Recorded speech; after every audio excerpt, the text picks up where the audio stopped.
By himself, be careful of being over, Frank. Don't pull the trigger too quick. We are away, and that is exactly what has happened. The French boat, under the stewardship of Frank Camas, has picked penalty from crossing the line too quickly.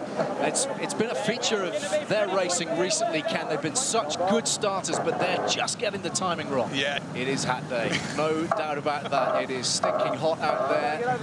It is a beautiful day on the south coast of France. So Frank Camas really, he had all the way back behind Oracle before he could get going. Oracle splits.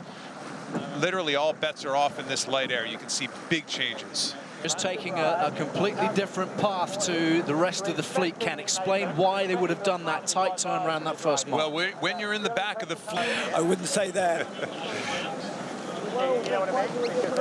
Good to have Ian Burns with us here.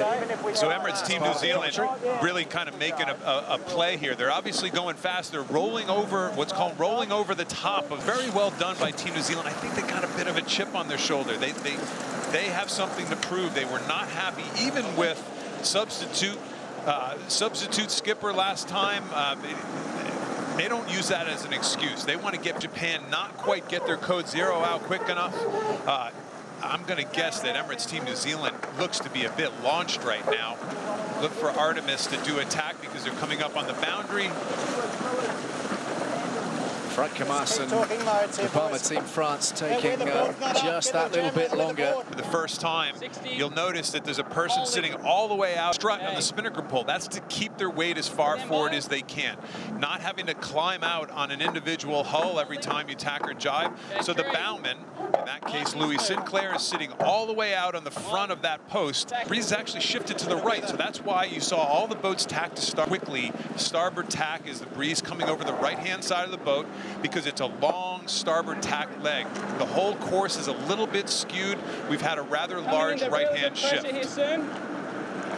Racing close in behind, and Emirates Team New Zealand having dropped to third place, but there is nothing in it with those three.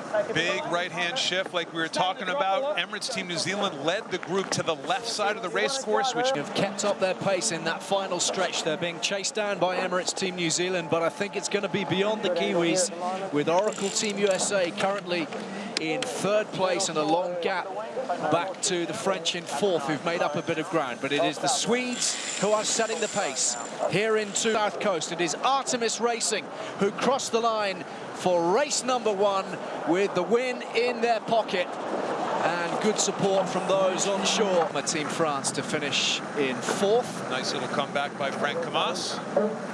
Points all important at this point. Remember, with Bermuda in June the focus, it is going to be SoftBank Team Japan in fifth place, and the overall series leader